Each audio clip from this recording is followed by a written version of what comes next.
Bismillah, walhamdulillah, wa salatu wa salam ala rasulullah, amma ba'd. Assalamu alaikum wa rahmatullahi wa barakatuh, my dear brothers and sisters. And welcome to what we call Home Sweet Home. Really, originally, this is a Lecutre course that I teach whenever we go in the sixth continent, but obviously it is copyrighted, so I can't give you the whole thing. But it will be more of a summary or most important components.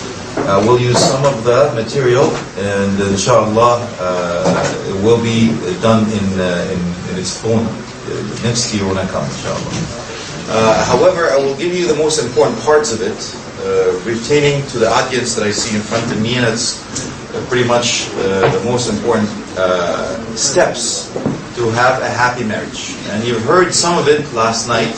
Who was there last night? MashaAllah. That's very good. Very good. Alright, who's married? Who's not married? Okay, the brothers are not married, stand up, man. I want the brothers that are married, go give him a hug. I'm homophobic, come on, that'd be a break. So basically, inshallah, the idea behind it is I use the three tells method, which simply means that tell him what you're going to tell him, then tell him. Then tell him what you told him. So it's today, inshallah, we'll talk about the most important parts, which is choosing the spouse.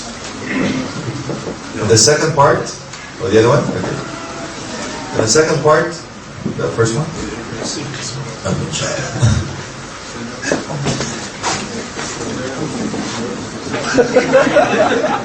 Is that better? So really the most important part is, as I mentioned before, is being proactive. Okay? So we'll talk about the characteristics of your spouse and what it leads to it.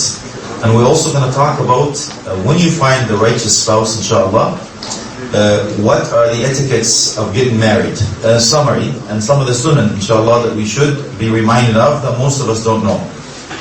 And then we're going to talk about deciphering the barrier or the language between the two genders, which I think most of us don't know how to read yet. So once we have that, inshallah, it'll be the bedrock of this beautiful marriage, inshallah.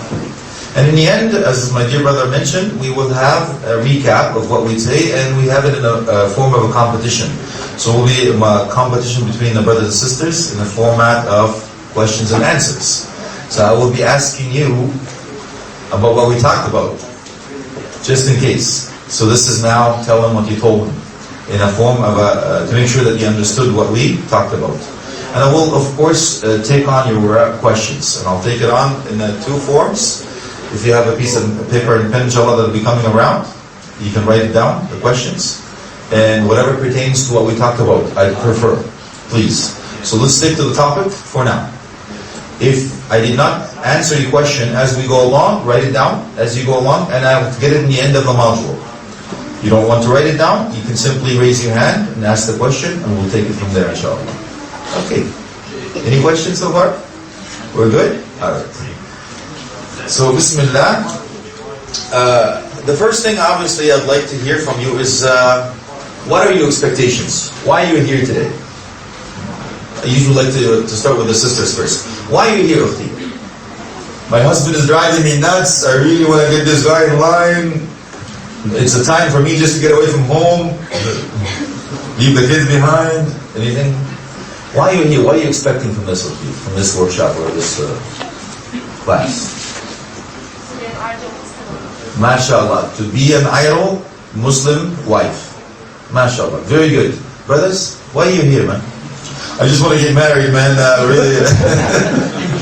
Here to see if it works, so why are you here, brothers? What's the expectation? What do you want to learn or know? Go ahead, Rafi. To get some strategies to help have a better marriage, to get over obstacles. MashaAllah. Very good. To get over hurdles or obstacles, to find solutions. Very good, mashallah, remedies. Anything else, Ukhti? Okay, fair enough. At least I need to know where I'm geared. It's there, inshallah. But the second thing is, what I'm expecting from you. I'm expecting from you to get your license. What I mean by that is very simple. In this country, in order for you to drive a car, you need to go get a book. Is that right? Study it, then get tested. You have to pass it, then do that road test. Correct? Here in Australia also? Okay. Can you imagine you have to take a course, a book, read it, understand it, get tested, pass it, before you even get behind the wheel to be tested on the road? Can you imagine taking control of a family, making the most important decision in your life without knowing what you're doing? That's how serious this is. Wallahi. Sometimes I get a couple in my office, they're so enthusiastic, they're gung-ho. Yeah, shit, we want to get married, we want to go. Okay, no problem. Two months later, I go, I want to get divorced, man, I want to get First they say I do, then later on they say I don't. And I ask them why. He says, they have no idea what they were going into. So in another city that I was in before, so we had a mandatory course. And that's where this started really, in another country, in another city. Because we had so many issues, marital issues in the community. So we talked with the imams and said, let's not put out fires, let's be proactive. That's what it really is. Being a proactive approach to a happy family, inshallah. So we came up with this process. Alhamdulillah, it was on TV, and put it on DVDs and so on. And we had to make sure that these people passed the test in order for them to get the marriage license. Now, one of the imams that we're actually confirmed this idea, that would be able to marry any of the brothers or sisters unless they actually go through this course, understand exactly what they're supposed to do, what they're not supposed to do, and then move on, inshallah. So this is what I'm expecting you to do, inshallah, at least for today, to have an idea what you're going into, inshallah. Phase number 1, choosing your spouse. And this is what I call checkmate. Checkmate. But before I go into it, I'm going to give you a case study. Case study, which I will say a scenario, and then I will break it up for you. I want to make sure that at least you understand that this brother got my favorite drink already. Alhamdulillah, mashallah, the aloe vera thingy.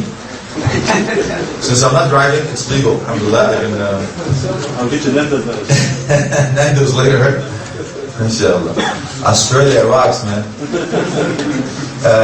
So I'm going to read out a scenario, which is a work, like a case study, and from there I'm going to ask you to break up in groups, inshallah. I'll give you about 5 to 7 minutes. Then I will need a spokesperson from each group to give me what they learned from it, what they think, and what are the solutions and why this happened. And inshallah, we can be part of the solution of the problem. And the objectives, obviously, is the 2 conditions we are going to look for in a husband. And also, the 4 conditions of the wife. And there are other factors that you need to know. It's not just what we talked about last night. There's more. For example, the compatibility, and we'll talk about what compatibility is. And then we'll talk about the back home syndrome. To go back home or not to go back home, that is the question. And does it work? Does not work? What are the ratios? And so on, from the experience. And then we'll talk about the 4-point method. It's impossible for you to make that very important decision in your life without knowing the 4-point method. Okay, we'll talk about that. Hopefully, inshallah, that will be the dividing factor for you to say yes or no. Not because she's got googly eyes and got all that stuff. Now, case study number 1. I'm going to ask you a question before I go into this case study. What do you think, that I mentioned last night, so you were listening, you will know the answer. What is the number 1 haqq, number 1 right for your children upon you before they're born? Anybody know?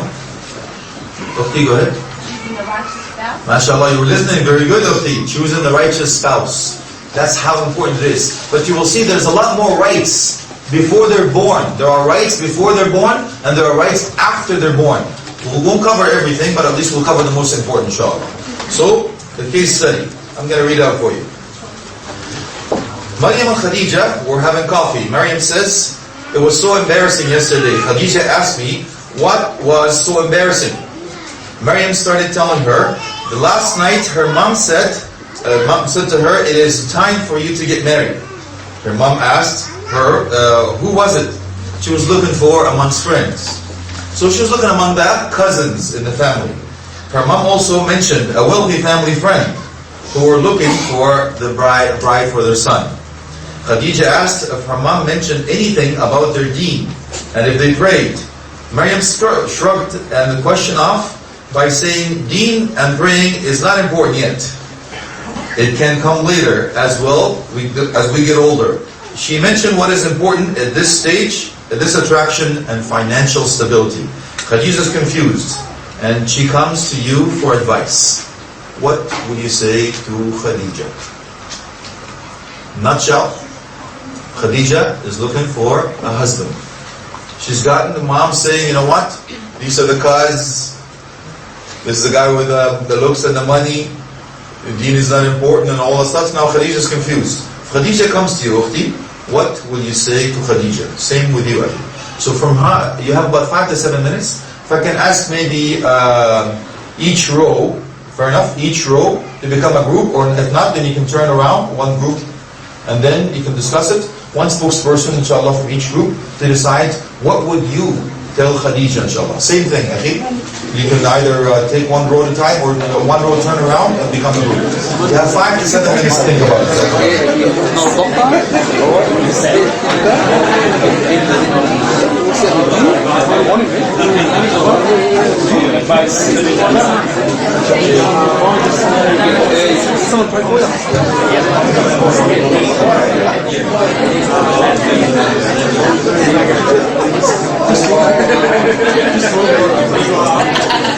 First, okay, you have first ask me to spring. First, are you guys working? Yes, I just want that one. Okay, ask spring, ask spring,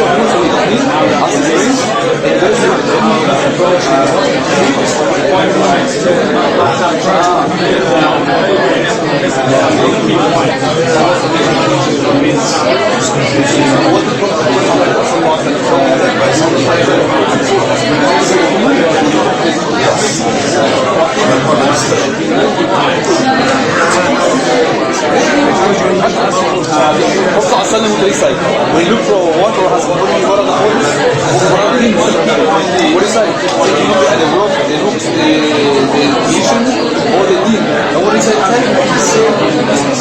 These are the most wonderful ones. That's not right. The dean. It's a mission. Okay. So you mentioned you just give me one back.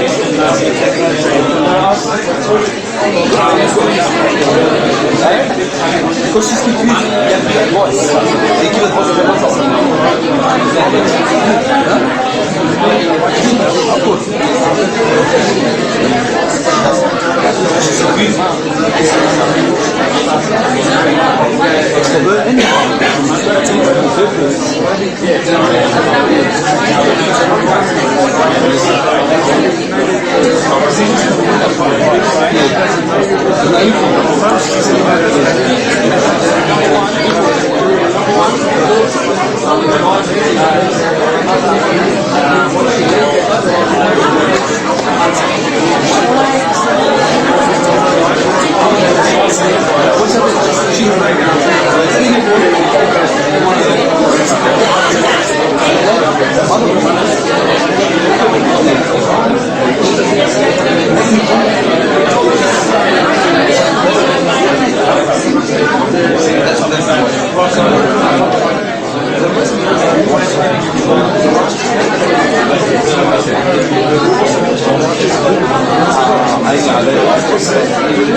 One more minute, inshallah. One more minute to gather your thoughts and then we talk.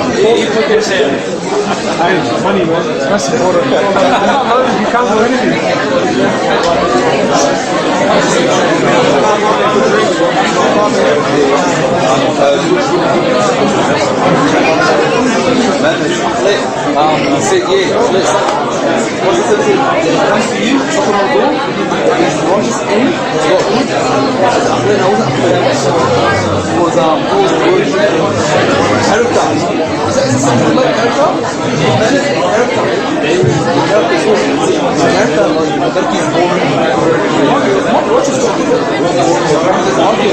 Okay, time is up. Jazakumullah khairan. I know that there's a lot of income, but there's a few more things that we need to cover, inshallah.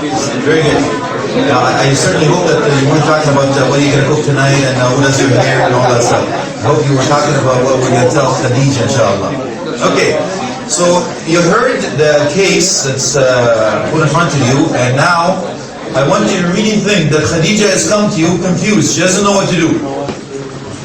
Now, any of the groups from the sisters, I'd like to hear the sisters first, inshallah. If you were the one approached by Khadija, what would you tell her? Any group that's ready to talk? Go ahead.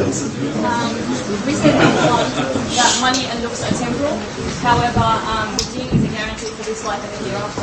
So if she does go for the money and the looks, it's not going to last. Number two is that finance and looks will change with time. And it's not a foundation to build something upon. Whereas in deen and stuff is a foundation. There's so many benefits to you but the kids. And according to the hadith, it is about the woman that she can be chosen for 5 things. But the Prophet said the most important thing on this thing. I think we can, take the allergy from that and just apply it to everything too. And the last one is there's no guarantee that a guy will change. When they're excited to get married, they say lots of things. But once they're in the marriage, you can't get it. MashaAllah. Very good. The sisters, they got pretty much right on the right track. Said that, this stuff is temporary, but we'll find out. Is it really temporary? Is it important? Yes, not important. I'll tell you later. But what I'm doing right now is that it's just raising flags. I want you to think about it. And I'm going to, you ask yourself the same question. I don't have enough time to go through it over again. But I usually ask the same question again after you learn, after we go through the module.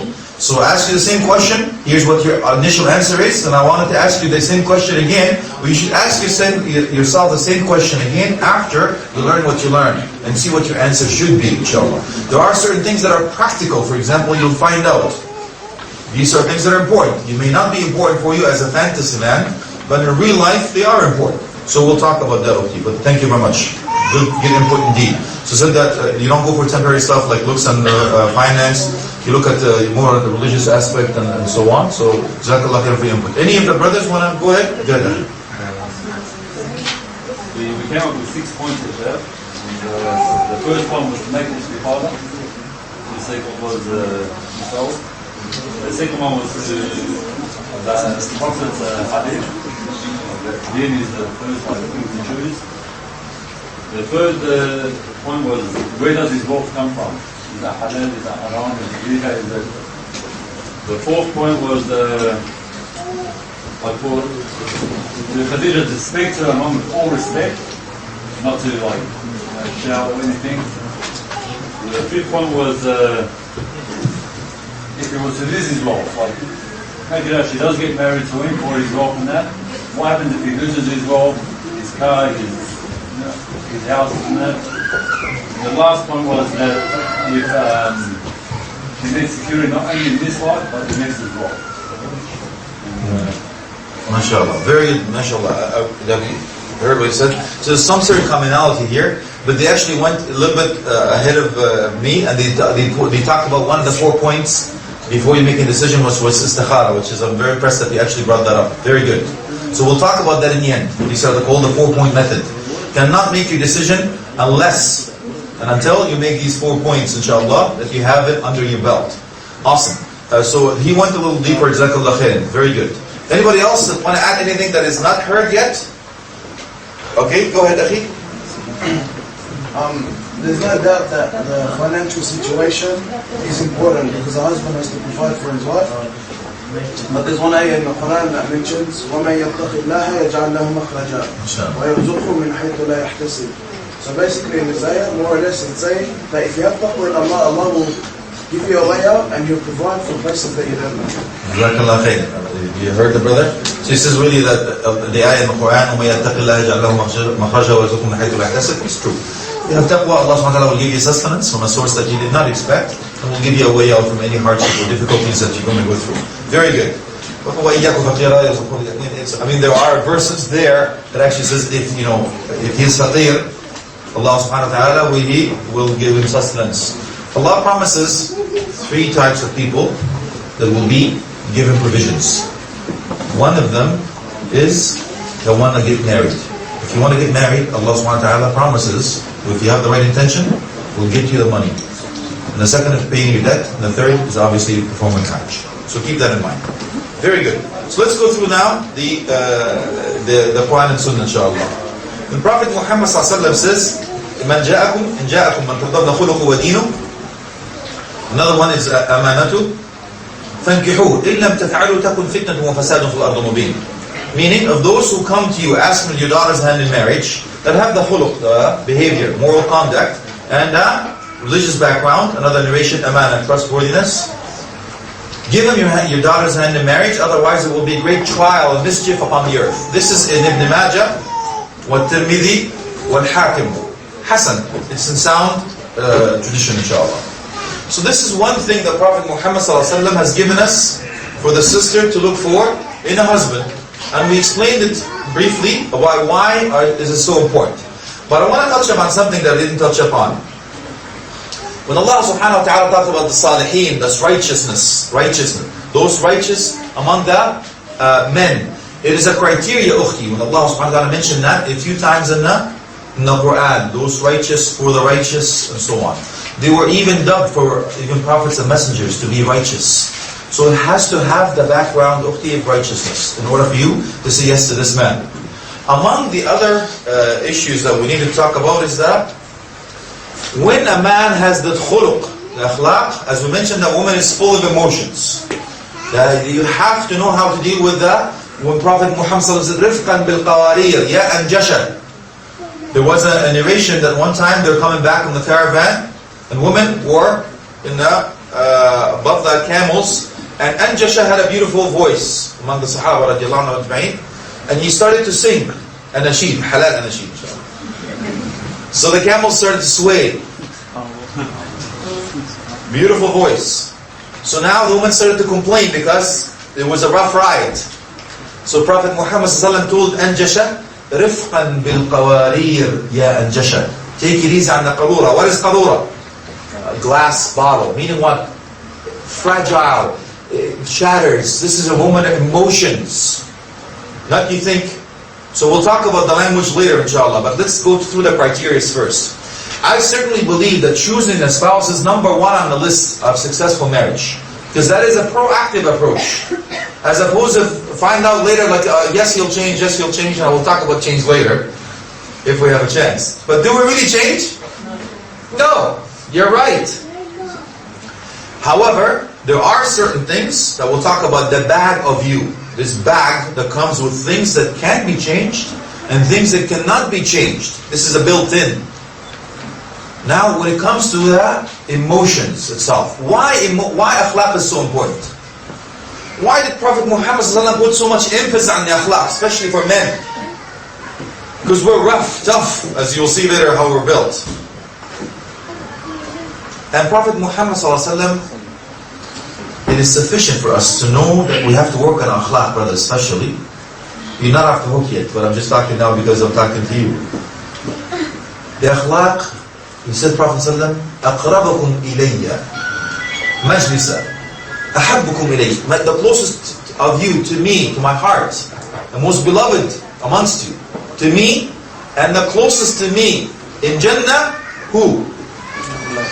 أَحْسَنُكُمْ أَخْلَاقًا. The best of you in manners and conducts. So actually, if you want to be close to Prophet Muhammad ﷺ in Jannah, and you want to be the dear beloved to Prophet Muhammad ﷺ, work on that akhlaq, your manners and your conduct and your behavior. So you cannot be dealing with her like you deal with your buddy. So inshallah, again, it's coming with the language. In the importance of akhlaq also, I want to make sure that you understand that the reason for the ibadat, according to some of the narration, is the akhlaq. And some of it says the akhlaq is more important than the ibadat, the acts of worship. Why? If you go back into the verses that combine the akhlaq and the ibadah, you'll find out that the akhlaq came first. Prophet Ibrahim alayhi salam, he mentioned the both verses, both akhlaq and the ibadah, one verse. He mentioned the ibadah first. That's Prophet Ibrahim alayhi salam. But when Allah subhanahu wa ta'ala combined them in the same verse, akhlaq and ibadah, He put the akhlaq first. Allah subhanahu wa ta'ala. Okay? Allahumma ba'athihim rasulan minhum. That's Prophet Ibrahim alayhi salam. First it says, يُعَلِّمُهُمُ الْكِتَابَ وَالْحِكْمَةِ وَيُزَكِّيهِمْ. First teach them the kitab, Quran, hikmah, sunnah. And then يُزَكِّيهِمْ, تَزْكِيَةُ النَّفْس.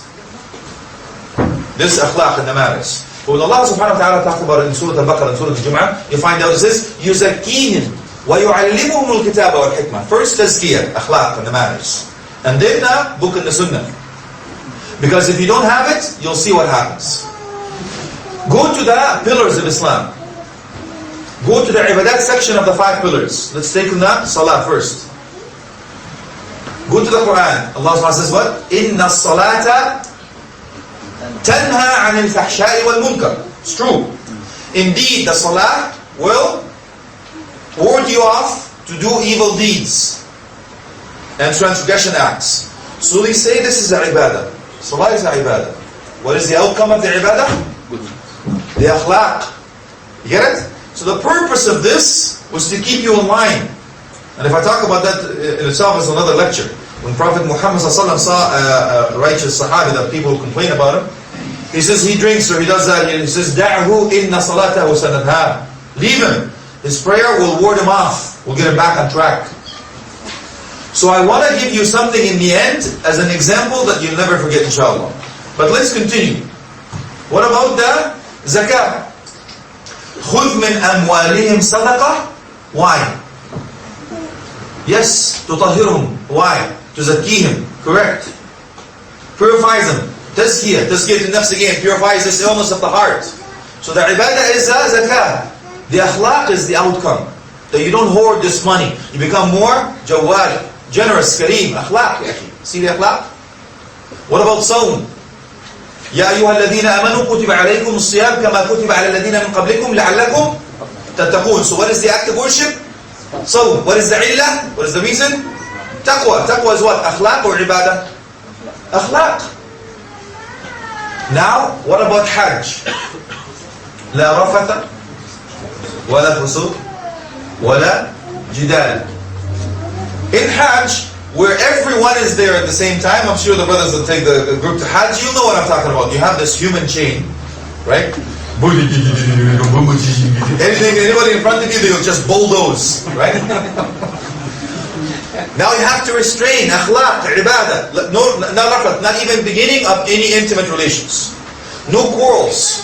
You have to have patience, even though this is the importance of that ibadah. Now to put it all in a nutshell, Prophet Muhammad says, إِنَّمَا بُعِثْتُ لِأُتَمِّمَ مَكَارِمَ الْأَخْلَاقِ. One of the reasons that he was sent for what? To perfect the moral conduct. That's how important it is, this moral conduct, ya akhi. What about that woman that was a sahabiyya? كانت تذكر في المدينة. She was known amongst the Sahaba in Medina. In Medina, this is the cream of the crop, the best of the best. Could you imagine you being in amongst the Sahaba radiallahu anhu, and you're famous among the Sahaba? She used to do a lot of sadaqah, a lot of siyam, a lot of staying up at night. But when Prophet Muhammad heard that she was going to harm her, she harms her neighbors, what did she say? What did he say? It's okay, she does a lot of good deeds. He says, لا خير فيها هي في النار.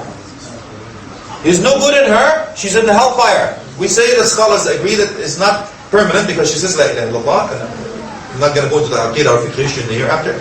But at least we know that she was not off the hook. Why? Because she did not understand the reason for the ibadah. She was doing what? Exercise. You understand, akhi? So the moral conduct comes, this is the outcome. This is what you should be, your goal coming out. So now instead of the brothers just having the iddah, luzum shughl, the miswak and the thingy and all that stuff, but they have terrible akhlaq. No, we should have the best, inshallah, the best of actions and deeds of the ibadah, and reflect that into it. The last example I'm going to give you, because it's that important. I want you to think about it. The ibadah has a name. The ibadah has a name. And it has a picture. And it has an outcome or a goal. So, for example, the ibadah, salah. The salah has that name. Here's the salah. Name of it is salah. And it has a picture. Here's what you do. And it has an outcome. What is the outcome? تَنْهَا عَنِ الْفَحْشَاءِ وَالْمُنكَرِ. Words off evil and transgression acts. To put it in a nutshell, I want you to think on the other side. Now, worldly means you're going to take your son or your daughter to the zoo tomorrow, okay? Yeah, honey, this is the first time. I'm going to take you to the zoo, so we're going to see a lion. So the lion has a name. Get it? And you draw a little cat with a little more hair because you can't draw a lion. And this is the picture of the lion. But you didn't tell her or tell your son that what the lion does. Then you take him, you take your child to the zoo the following day, and then the zookeeper forgot to lock the gate. And then he look at you, lunch, come closer. You want me to do that lion thing? Yeah, come. And then all of a sudden, he goes, not the lion. He pushes the gate, and now the lion is free. The question is, who would run first? You or your child? You! You're right. Why? Because you know what the lion is capable of and what the lion does. Your child doesn't know yet. Because, oh, big pretty cat. So do you understand that? You have to understand the akhlaq is the reason for the ibadah, and that's how important it is. You can't put enough emphasis on the akhlaq, inshallah. Other things, inshallah, we talked about briefly on the two, is that the background. We talked about it briefly. According to Woman Madhab, as we mentioned before, that if you don't pray, according to him, you're not a Muslim. So I want you to think about it. Even though you have a contract in your hand, that in the sight of Allah, you're not married. What does that mean? That every time you have an intimate relationship with him, it's written down as a zina. You're committing adultery. What about your children? Can you imagine on Judgment Day, your children will come and grab you neck and says, I am an illegitimate child. That's how serious this is, Ukhti.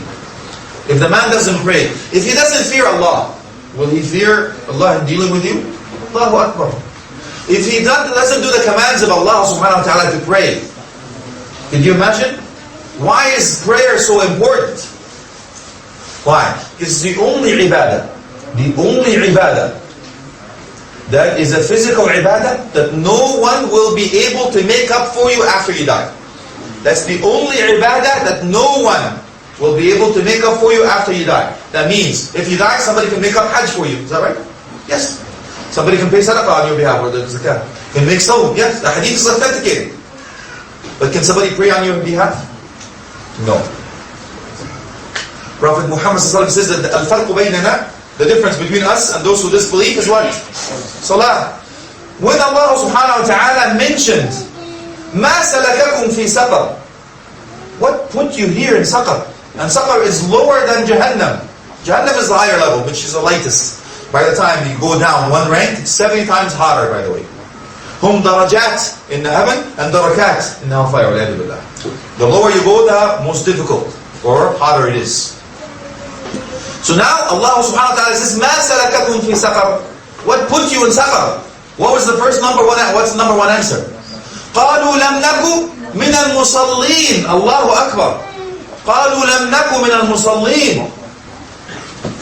We were not among those who prayed. And again, it's not our topic for prayer, but it is fit into the religious background.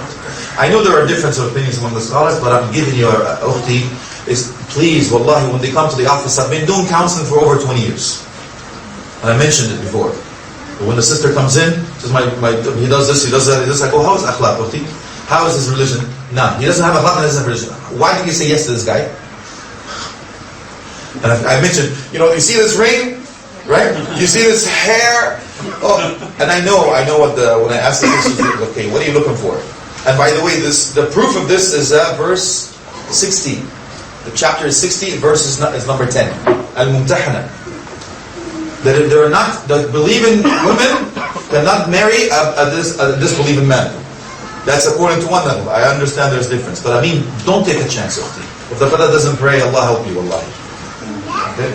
So, in this topic, I want to talk about, just to you now for you, Ukhti.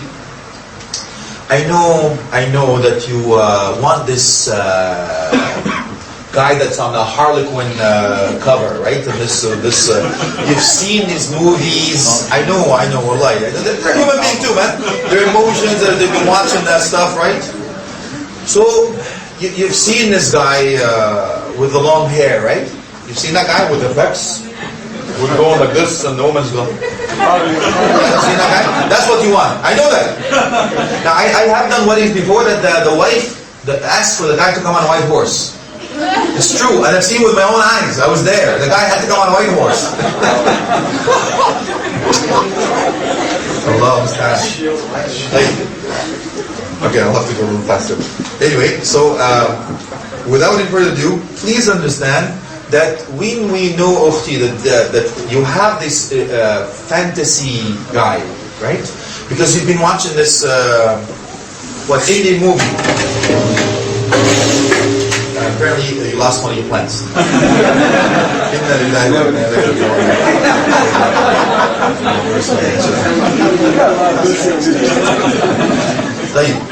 You've been watching this Indian movie, right?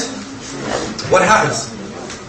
There has to be a boy loves girl, girl loves boy, and father, the villain. No, you can't marry this man because I reserved you for your cuz. Whatever. And then what happens? They elope. And all of a sudden the director gets you so involved in the movie, you're cheering for the girl. You go girl, run away from your father. Huh? It's haram, okay. What are you doing? No, but you're so involved, you're cheering for her. Oh, this is so beautiful, so romantic. And all of a sudden, what happens? They meet each other in the middle of nowhere. Right? And behind absolutely nothing, it was clear skies. It has to rain because it makes it more effective, right? The rain falls. And again, all of a sudden, a tree comes in the center. And behind the tree, people dancing. There is a group of women, I have no idea where they came from. And then you want this. This is what you want. You want this love story, the guy and coming and all that stuff. And of course you want that guy on the white horse, but of course the movie comes at what? In the slow motion, so the guy's coming. The six-pack and all that stuff. So we say to you, okay, please come down from Mars and look to your right. You won't find this guy in this crowd. Allah help you. So I guess the last thing I will talk about for the sisters, there's something called the building of dreams. The building of dreams. And this building was specifically there for a reason. So the first floor for the sisters, it says that there is a man in this floor that wants to get married. So sister, I want to get married. Alhamdulillah. But just before she enters, next to the elevator, there's a sign that says, on the second floor, there's a man that wants to get married and he's good looking. Second floor for sure. So I go to second floor just before I enter. Next again to the elevator, there's a sign. There's a man that wants to get married. He's good looking and rich. Ka-ching! I see dollar signs. And then again the fourth floor, man wants to get married. He's good looking. He's rich, but he's sensitive.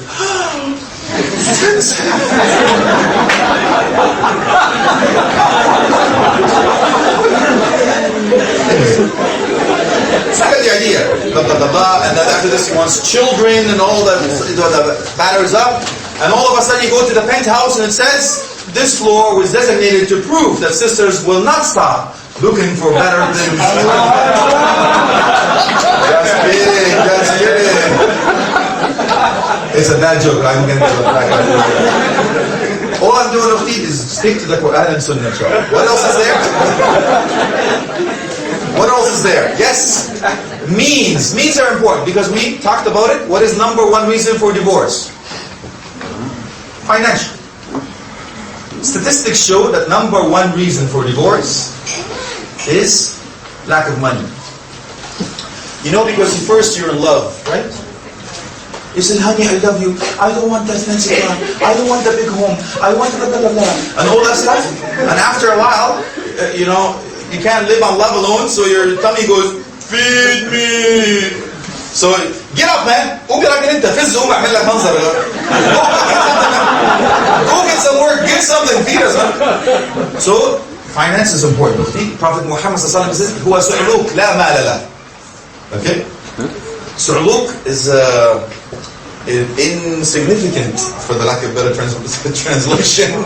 He has no money. Okay? So brothers, من استطاع منكم الباءة فليتزوج. Those who have the means, among the means is money. Then you're inshallah, you're legal. I'm coming to you inshallah.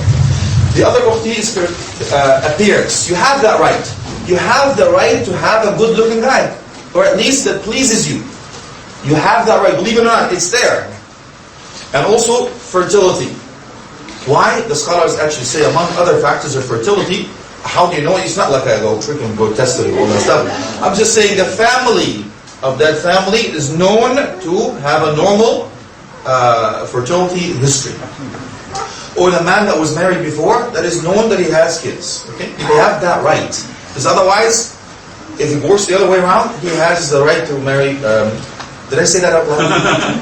We'll just talk about that later, inshallah. Just before I leave, so I can run. But the only way you have children, you have to divorce and marry another man. You see? So that's your right, inshallah, to make sure.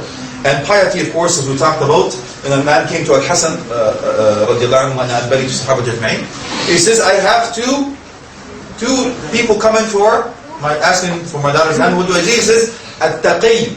Give her to the one that has taqwa. If he loves her, he will akramaha. He will be generous and kind to her. And if he doesn't, he will not oppress her. At least he will treat her with fairness, inshallah. And again, Prophet Muhammad ﷺ said to a man that came, I have two men that come in to ask for my daughter's hand in marriage. One is poor, one is rich. He said, which one? He says, مَعَ مَنْ هَوَاهَا. Where does her heart belong? Where does her heart belong? Is with the poor. Is in na'iyya al-hubb al-zawaj. The illness, the cure for this illness of love, marry her to the poor. See? So that's also, it's there. I'm not going to ask you to elaborate on more, inshallah.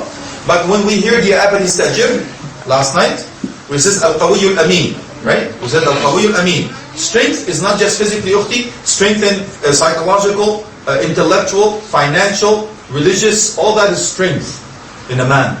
Okay? Ameen, we know that you can trust your life with him, ukhti. Can this man lead you to Jannah, inshallah? Or is he the one that leads you out of Jannah, wal'iyadu billah, to hellfire? This man, you have to have an amana. You are an amana in his hand, he has to be ameen. He has to be trustworthy. Trustworthy when it comes to that, inshallah. Now, this is the first segment. Just talking to the sisters. We may go over a little bit. We'll see it. We'll play by ear, inshallah.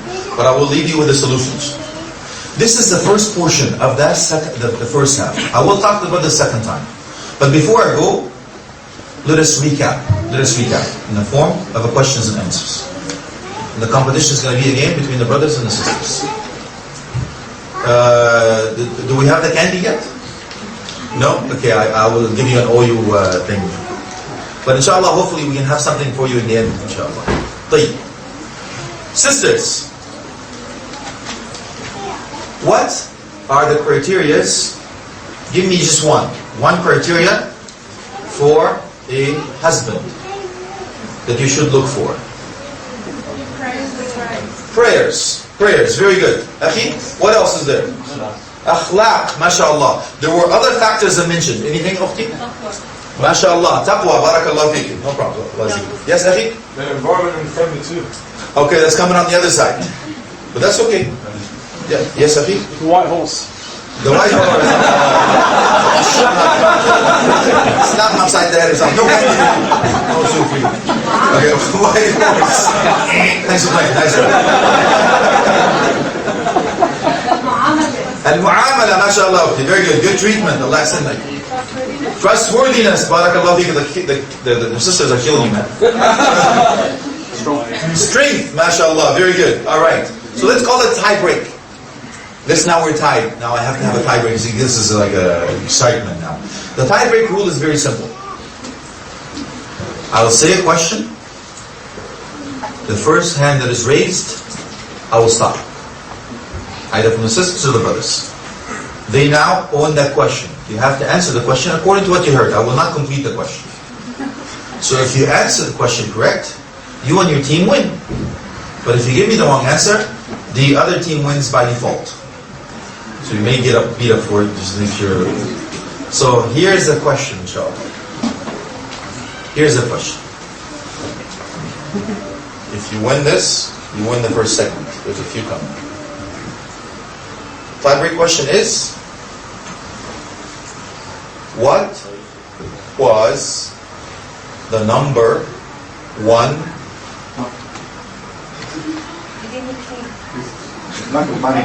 Ah, he's right. He's right. Yeah. That was close. I know. I'm in trouble with the sisters already, man. Taxi. It'll be made up, inshallah. He's right. Number 1 reason for divorce was money. So, the reason I mentioned that would be because I don't want you to think that money is not important. It is important. It's qawama. This is muqawmat al-hayat. It's among the reasons, sustenance to be able to live. Okay? But we're not going to say, this is another topic about the Sunan Mahr and dowry and how much he usually say, please don't sell the woman, buy the man. Okay? When it comes to dowry and all that stuff, inshallah. Very good. That's the first portion. You guys, how are you feeling? You want to take a little break? No. You want to take, okay. Fine. It's good, inshallah. Case study number 2. That's coming to you. Inshallah. Alright. Now, Adam and Yahya are on their way back from work. Adam starts telling Yahya that he's ready to get married. And his mom has already got a list for him, potential wives. Have you done that before? You go home again. Just me, eh? I went back home and screwed it happened. Adam asks Yahya if he knows anyone that he can recommend. Yahya tells him, bro, you should go back home and get married. As the women there are very obedient and will look after your home. And okay, good. I usually get like something on the knuckle at that time. Okay.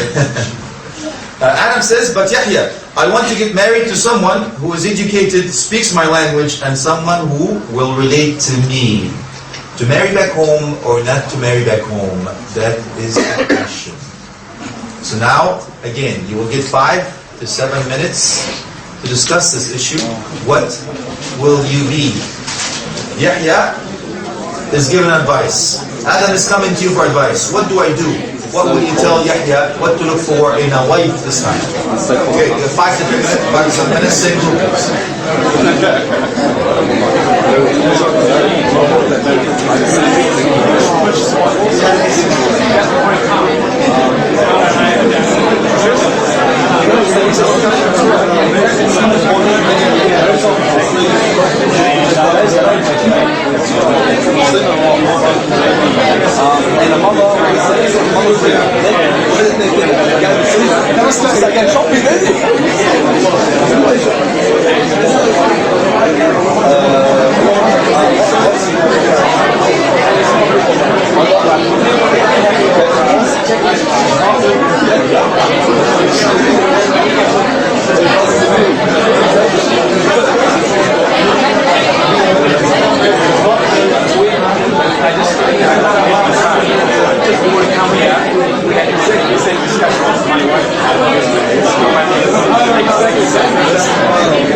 Last minute, inshallah, to get your house together. One more minute, inshallah.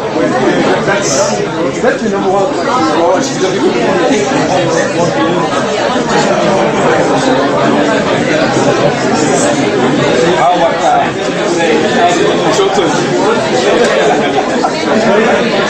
Number one criteria. Bold man. Before this, everything's irrelevant.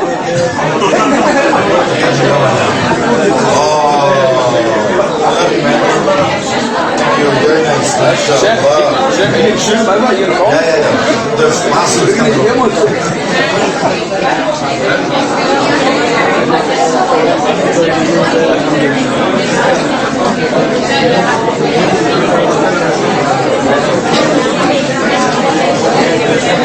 know what? Salim, legal Salim, Salim.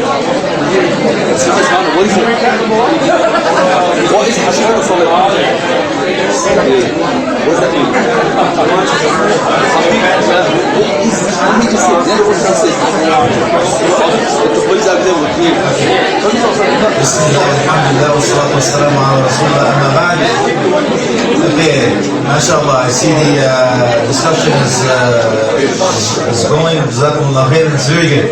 It's one of the reasons really I give case studies is to get you involved and to make sure that at least I hear your thoughts and then you can hear it yourself. And then after you learn what we're supposed to really do according to the Quran and Sunnah, you'll find out what train of thought you had, and then inshallah we can go back to the teaching, the Quran and Sunnah. Hopefully that would be the criteria for us to follow. Right. Now the very simple question is, if Adam comes to you, you will be Yahya, what will you tell Adam to do? Again, I'd like to hear the sisters first, but inshallah I'll take you on after. Go ahead, Ukhti. Okay, so we were saying that to choose manners and deen is the most important, but we also think that it's better for Quran and Sunnah to marry from here is better, because under manners comes to think the same, to have the same language, to have the same customs, to have the same expectations. And also he was saying that if all the men, or if one person or one man marries from here, he's going to marry from overseas, he's going to marry the women here. Like you have that problem. Sometimes when you marry from overseas, the religion is just part of the tradition, custom, it's not the real Quran and Sunnah. And Umar alayhi salam said that marry from your own country. Okay, mashallah. The sisters here are defending the territory, man. There you are. You can read that, eh? Very good. Jazakallah khair. I hope you listened to what you were saying, but I'll take this man on because this guy is like got a... He says, I have the number one answer. Everything else is irrelevant. Before this, nothing is important. So I'm really anxious to hear what this brother has to say. Well, Sheikh, our number one point actually answers the sister's problem of before the brother's married overseas and who's going to marry here. Well, our number one criteria is make sure the woman's okay if you're having two wives.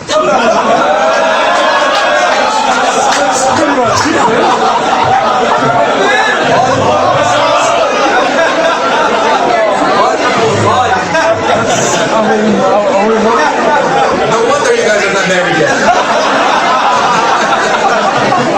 You won't get so many of your sisters saying, yeah, no problem. Okay, tell me the rest, man. You can make that up, inshallah. Well, that's the only point we have.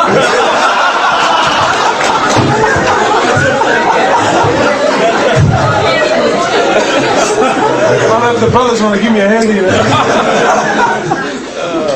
By the way, the sisters can see you.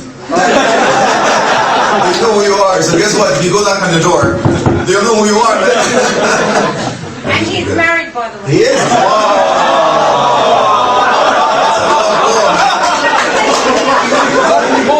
Is that your wife? Sounded like your wife. I was afraid it sounded like my wife. She won't let me come to Australia anymore. Okay, man, go ahead. That's it? No, well, for us, there is a few things. Pious friends, and certainly like a pious family. A family that, well, yeah, for the boys, it's usually the actual mother. So long as you're, more or less, you're on the same wave page, like you're always on the same wavelength. That's pretty much it. MashaAllah. Jazakallah khair. You know what? Inshallah, I'll take. You want to add some more actually what you haven't heard? I'm 100% with him. You're 100% with him. Just recognize his voice, Ukhti, just make sure. He's a good looking guy, by the way. He is looking. Okay, go ahead. Look, istikhara, obviously, like before the brother said. Another thing is when Ammar said that look for a girl from your own country or background. So, our background, like we've been raised up in a Arab family, for example. They're from Lebanon, my parents, for example. So, I could be looking, if I'm used to that and been growing up in that, I might want to go to Lebanon, you know what I mean? So, or I'm being raised in Australia, so that's where, you don't know if you're going to pick from Australia or nothing. That's another point. Secondly, what is he looking for a lady? You have to look at a lady who's going to look after your home and children. So if it's just education you're looking for, then what your wife, you're going to go to work, your wife's going to be at work, and when you have kids, she's going to look after your kids. So just to look into that too. So and to look at her family also. And if she says yes to two wives, then there's no problems anyway, brother. Because you say yes to anything. Jazakallah khair. Any sisters want to add something? Okay. Yes, Ukhti, go ahead. Overseas is called overseas for a reason because it's overseas, it's not your home. So if you want someone to come home, it's Australia that's your home, not overseas.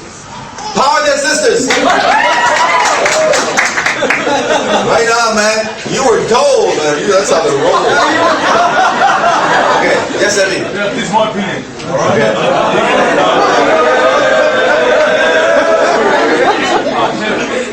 You go overseas. You find a wife there. Alright, you're born in Australia, she's born in Lebanon. Alright? Doesn't akhlaq make a difference? The mentality where she's born, and you're born, say Australia, alright? You got that, yeah bro, man, in Australia. And over there in Lebanon, she's got the... You know what I mean? I said to the brother, if your sister has that voice, don't marry her.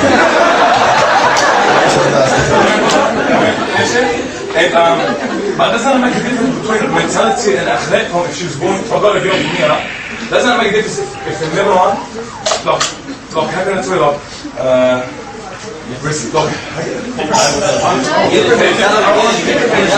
It's coming up. Very good, mashallah. These points are very valid, guys. You want to add something to the system?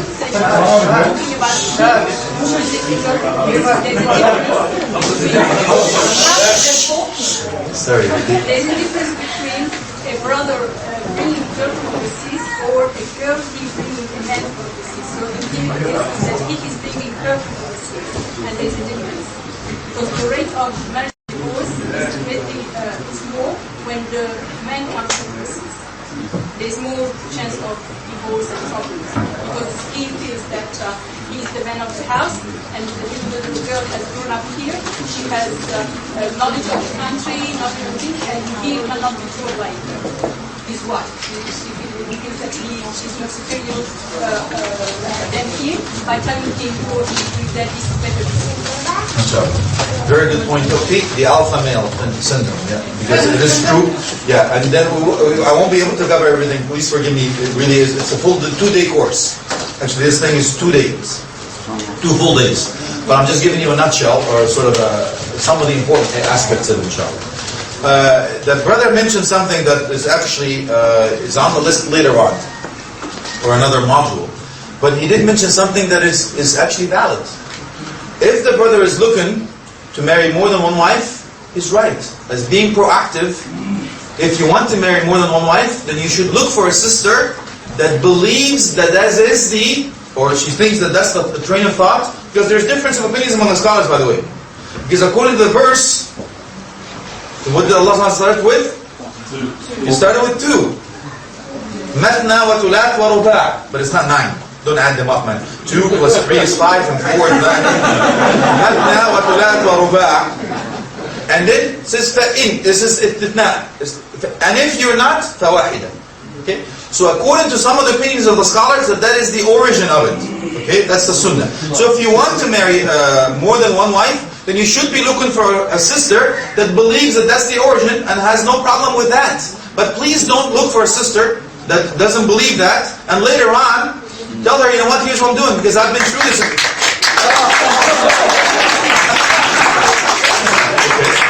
I guess I'm winning some points back. I was in trouble. So you said that the origin is 2 though?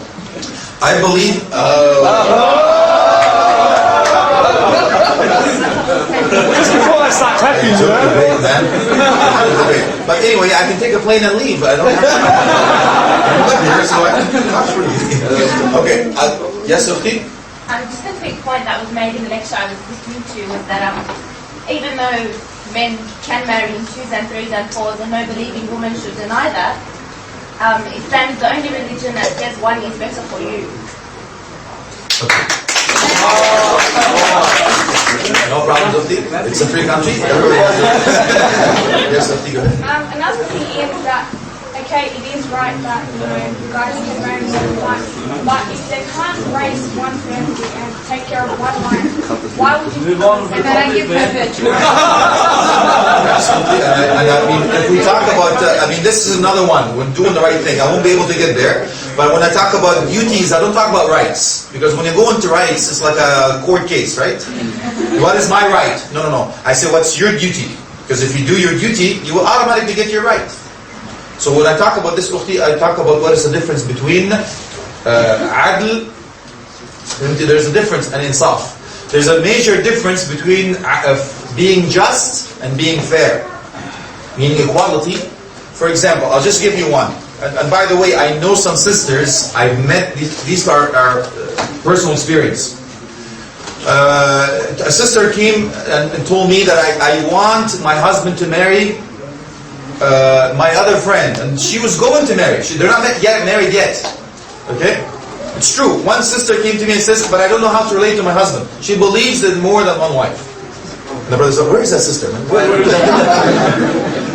So it does exist. I'm just saying. But I know a brother that did it without having this. He's having a miserable life because he didn't do his homework.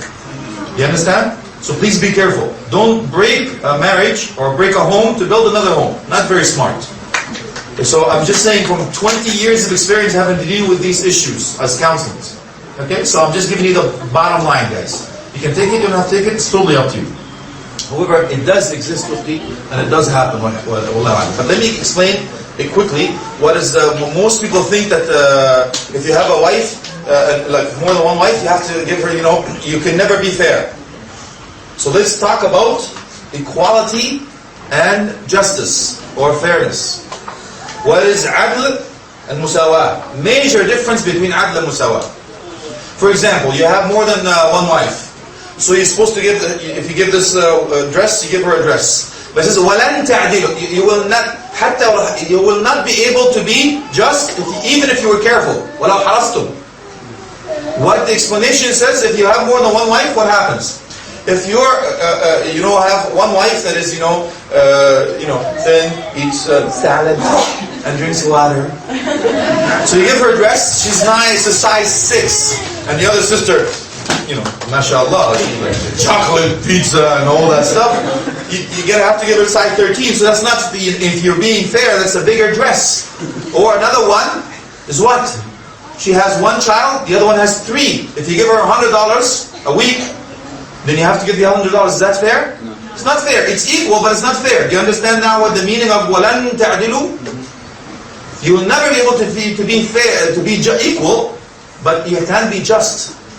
And even in the nights of when you spend, and even things that you cannot control, like what? Like your heart. Prophet Muhammad says that. He says, here's what I have control over, O Allah. But don't hold me accountable of that which I have no control over and you have control over. Which means what? His heart, his love to Aisha. You understand? So that's the difference of the Wallahu A'lam. However, inshallah, there are criteria back in here, inshallah. In Sahih Bukhari and Sahih Muslim, the hadith is 5090 and Muslim 1466, just if you want to. It is, Prophet Muhammad mentioned 4 criteria. I talked about them last night. Who can remind me what the 4 criteria were? Nothing. Nada. Yes, Zofti? Well. Okay, now I can start, but this could be hazardous to your health. Okay.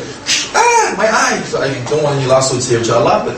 Religion and family. Good for you, mashallah. So we said, yes, wealth is important. Lineage, the family, the environment, beauty, and religion. And I've given you an example, a visual. Remember the visual? Please don't forget this visual. On the list of Prophet Muhammad ﷺ is, number 1, is religion. So if she's beautiful, she's a 10. Remember that, add a 0. She has money, that's 100%, add another 0. If she's coming from a good family, an upbringing, environment, another 0. That's 1,000. Take away the religion, you got 3 zeros, man. 3 zeros, you got nothing to show for. 10 that 2 interpretation. Your hand will touch dust. Meaning, if you take the 1 interpretation, if you take the owner of religion, this is prosperity, as a sign of prosperity. Other interpretation, if you don't take the sign of the woman of religion background, your hand will touch dust, meaning will lose all worldly possession. You understand? 2 interpretations for the hadith. Wallahu a'lam. So this is one of the things, brothers, please make sure to understand. It's crucial for you before you make that decision. It's just the 4 criteria, but there's more, inshallah. Now, we said that even it's mentioned that that this woman is mata'. Mata'. Even Umar ibn Khattab says this mata' is beautiful. What is mata'? Anything that it is a pleasurable or anything that you get joy for in this life is called mata'. وَخَيْرُ مَتَاعٍ الدُّنْيَا الْمَرْأَةُ الصَّالِحَةُ. You know that, mashallah, the best thing that you can enjoy in this life is the righteous wife. What about the interpretation of the ayah? رَبَّنَا آتِنَا فِي الدُّنْيَا حَسَنَةً وَفِي الْآخِرَةِ حَسَنَةً وَقِنَا عَذَابَ النَّارِ. What is the interpretation? Oh Allah, give us the best in this dunya and the best in the hereafter and destiny from the hellfire. Keep us away from the hellfire. Some of the interpretation is the best in this dunya is the mar'a salihah. The best in this dunya is the mar'a salihah, inshallah. طيب. Again, it's also mentioned as treasure. She's kanz, a treasure in this life. And also, you have that right of fertility. تزوج الولود الودود. إني مباهي بكم الأمم يوم القيامة إذا نظرت إليها سرتك وإذا مرضها أتعبك أو حصلت وإذا غبت عنها حصلت في أهلك ومالك. Look, when you look at her, it pleases you. She pleases you. Okay? And she is fertile. Wadud. Walud, fertile, she bores children. Wadud, she comes to you in love and compassion. And if you see her, she pleases you. And if you give her a command, she obeys. In the command of Allah subhanahu wa ta'ala. And if you travel, you go away, she protects her chastity and your wealth. Meaning whatever it is, her positions, inshallah. Among those. طيب. And one of the hadith mentioned as being a virgin. Meaning, is being playful. Because it's the first time, I'm not saying if she's not, and you can't. I'm just saying these are criteria. Doesn't necessarily mean that you're off that's it. But if a married man married before, you can marry a woman that married before. That's fine. This is called compatibility. Takafu, as you will see, inshallah. Same thing, by the way, when it comes to compatibility. New Muslims, I recommend for them to marry new Muslims. But it doesn't mean that you cannot do everything else other than that. What happens is the sister becomes a Muslim. She marries brother Mo. And I mean that, Mo. His name is Muhammad, but he calls himself Mo. What am I saying? He's not that religious. Okay, but he just wants a sister for other reasons. Now the sister is committed to Islam. She learns, she becomes more religious than Mo. You're right. She's telling him, you know Mo? Hey bro, what happened to the Three Stooges, man? What happened to the rest? And so on. She says, she's telling him about the religion of Islam. You're doing this wrong. We're supposed to do that. The brother gets offended. The alpha male syndrome of it. He gets offended. He goes, nah, you know this? I wasn't born in this. I know more than you were even born. Then problem starts. That's why I'm saying compatibility is even in that. In the religious backgrounds. Something that is according to your comfort zone. Now, in 101, let me explain that one. As I mentioned to you, the 1001. But what is number one? We mentioned according to Prophet Muhammad ﷺ is religion. But the Hajj al-Asqalani, as I mentioned briefly last night, he says first thing you look for in a wife is what? Beauty. You're right. Why? Is he going against the hadith of Prophet Muhammad ﷺ? No. He explains. You cannot ask for a religion first, because if a religion is good and she's not beautiful, you're going to say no. But that means you're refusing religion. So he says first look for her beauty. If you like her beauty, then you can continue on. If she has the religion, move on. If she doesn't have it, then you did not refuse the religion. You understand, Ukhti? Okay, that's important. Now, regarding the wife, if these criteria are in a wife to be, run, Forrest, run, abandon ship, jump. Okay, ولا تتزوجوا الغضوب القطوب اللفوت الحنانة الأنانة المنانة. 6 criteria. What is that, man? Fantasy? Gibberish? What is that? Let's explain it. الغضوب من كثرة الغضب. Okay, Lisa, I'm saying this, Ukhti, because if you have it, try to get rid of it. I'm telling this man not to look for this woman, but if it's in you, some things you can change, some things you can't. So whatever I'm talking about, if it's negative, turn it into positive. How do you turn a negative into positive? Get away from it. Okay? So you always think on the positive side. Don't be offended. It's nothing personal. I don't know you. Don't marry the one, غضوب. She gets angry all the time. She's angry, all miserable all the time.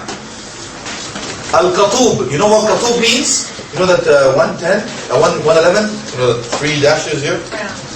Frowning. That's it. Hi, honey.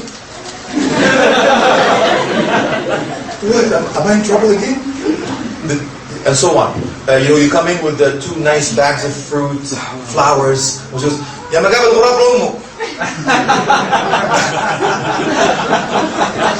It's an Egyptian joke. So she's like this, angry, she's all that. And the other one is lafut. You know what lafut is? Yeah. You know, she's got that radar eyes. What is she doing? She's comparing you to the other brothers. Right? Oh, that guy's got hair. What happened to your hair? Those receding hairlines. This is what the kids have. Those kids are driving me nuts. That's how you lose the hair, by the way, receding hairlines.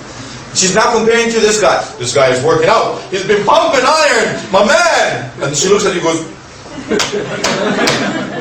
good fattoush last night, man. Oh, really good.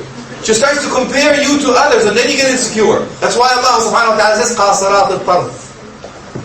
Among the, did I say that out loud? As soon as I say Hur al-Ain, I get in trouble again, but then again, I can travel. And this is the one big thing about Australia.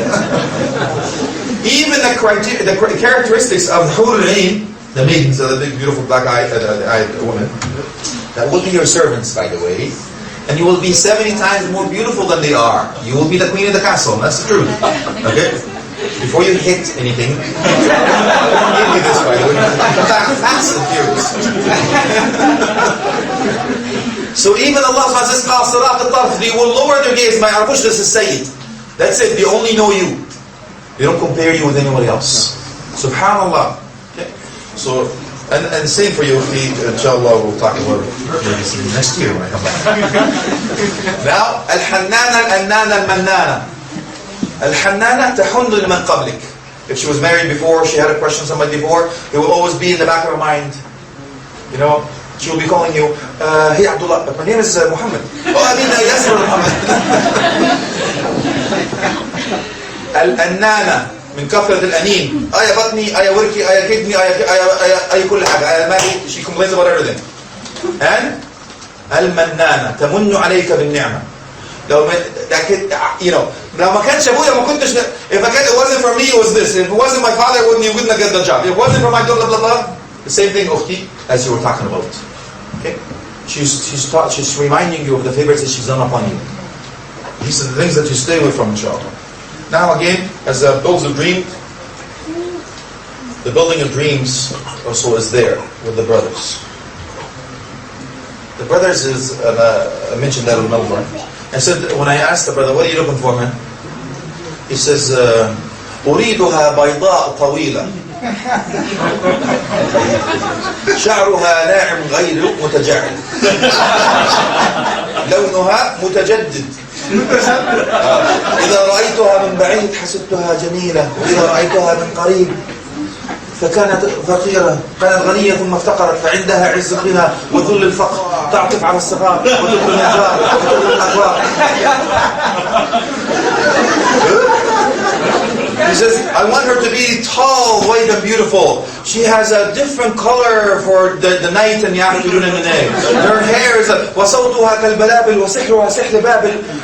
Her beauty, beautiful birds of the beautiful birds and she's got this magic about her and her hair has different blah blah blah. And she comes in from afar, you think she's beautiful. When she comes close, she's even more beautiful. She's kind to the gentle with the young. She's good with the old, and she's kind to the neighbor. She's got a long list. So, you know, Khattan, says, you know what? He says, Wallahi, لو رأينا امرأة مثلها لبايعناها على الخلافة.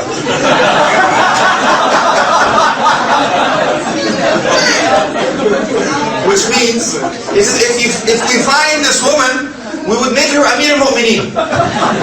We would make the covenant, you go, because you're asking for the impossible, man.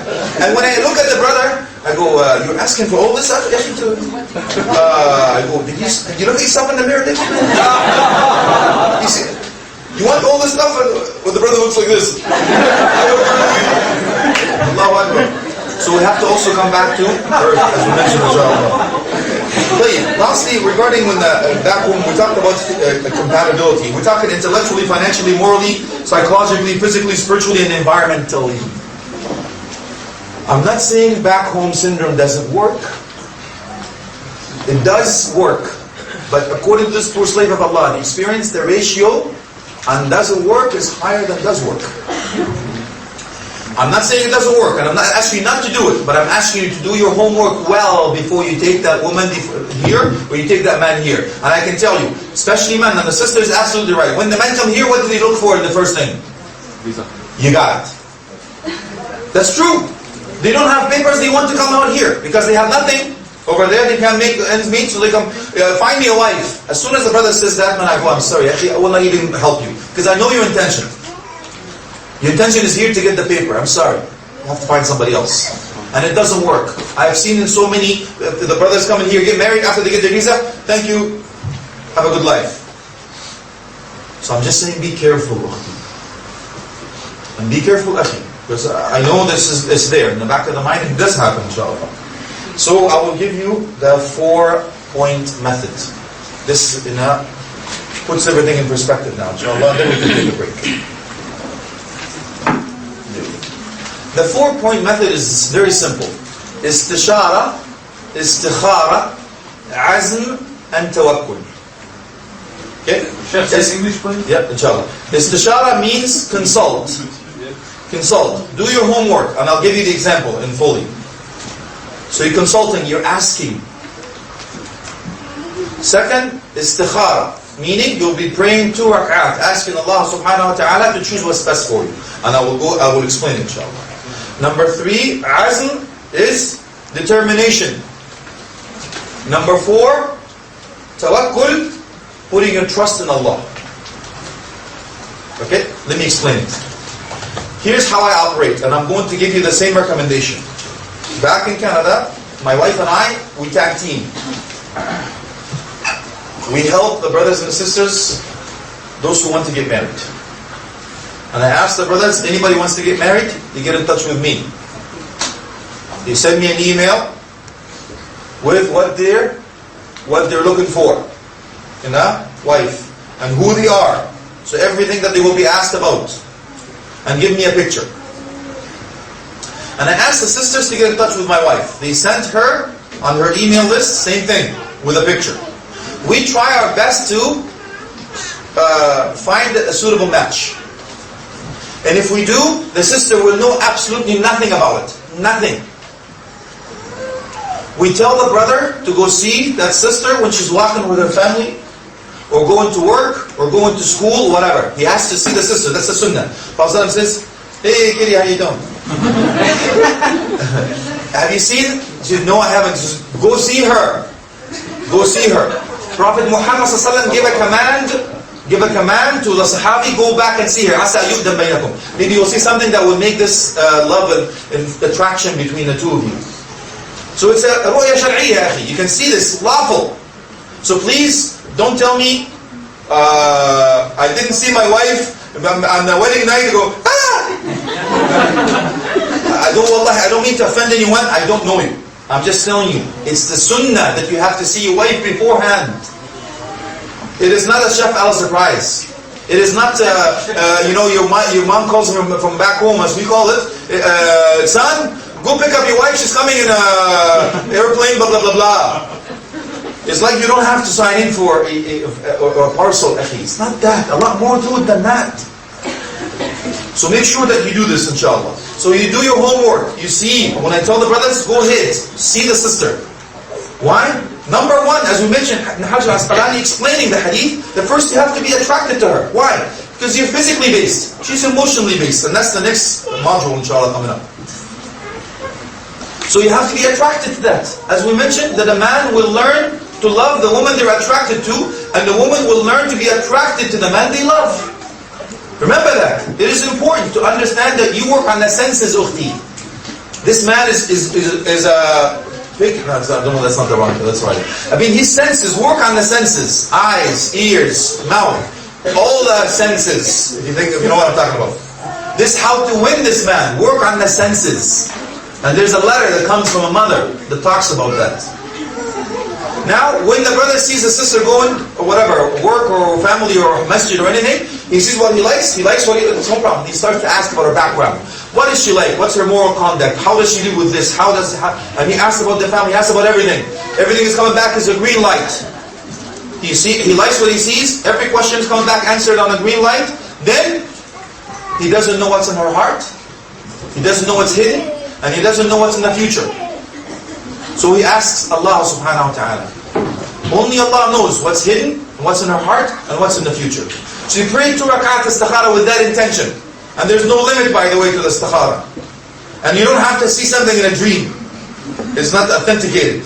However, if you go ahead, if things are very smooth, tawakkal Allah, go ahead. If things are very difficult, abandon ship. Okay? That's number 2. Number 3. If the istikhara is coming back as a green light with the brother, I go, that's when you actually go ahead, Determined that I'm going to marry this sister, everything is coming back to the green light. Determination, go ahead. So what do? Go ask for hand in marriage properly, man. Not go hidden behind people's back and, as we talked about, yeah, my intention is to marry the sister, but I want to make sure. No, man, there's halal and haram in Islam. There's no boyfriend and girlfriend in Islam. So do this right. Because I've known a couple that get divorced after they get married because the sister couldn't forget that they had an illegitimate relations before they get married. She couldn't respect that man anymore. And that man that's trying to take you for a ride, ukhti, is not the man that you trust to be your husband. And we mentioned amana. Remember among the criteria? How could he be ameen if he's actually trying to do these things behind your father's back? Okay? So be careful. Don't be an easy bait. Now, akhi, when it comes to the fourth one, if Allah subhanahu wa ta'ala makes it easy for you, and everything is done, you put your trust in Allah. Go ahead. You can't go wrong. You cannot go wrong if you make istikhara and istikhara, inshallah. But if you go against istikhara, the scholars warn you, a severe warning. If you ask Allah and Allah gives you the answer, and then you say, I'm going to do according to my own whims and desires, you'll pay a big price. I'm warning you, brothers. Do not go against istikhara. Don't. Same with the ukhti. You also have to do istikhara. Inshallah. So these are the 4 points, inshallah. Istishara, istikhara. So you consult and you ask Allah subhanahu wa ta'ala. And then the green light's coming. Determination, azm. And then tawakkal. Khalas. Go ahead, put your trust in Allah subhanahu wa ta'ala and make sure that you do the right thing, inshallah. Now this brings us to the last portion of this, which is the competition portion. Let's see now if you were listening. Now I'm going to ask the sisters first this time, inshallah. Sisters, give me one criteria again for the brother to look for in a wife. Go ahead, Ukhti. Respect. Okay, it's not on the list, but I'll give you that. do I have a volunteer, maybe young girl, to come and start passing? I don't throw it because. Okay, here you go, honey. It's for that sister. Brothers, give me one criteria you look for in a wife. You look for in a wife. You actually, this is what you want the wife to have. Yes, Akhi in the back? Yes, you go. Looks, you're right. Okay, you okay with that? Okay. Sisters, what other criteria? Go ahead, Akhi.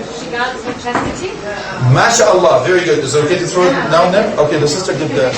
Thank you, Akhi. Very nice. وَالْعَامِلُونَ عَلَيْهَا. So this is for you, okay? Or you choose after. After you finish, you choose one. Whatever color you like. Brothers, there's more. Yes, Akhi? Oh, you choose one. Pick one, honey. This matches your dress. Yeah, go ahead. This one? Oh, it's so polite. You just pointed. Very nice. What's your name? Zainab.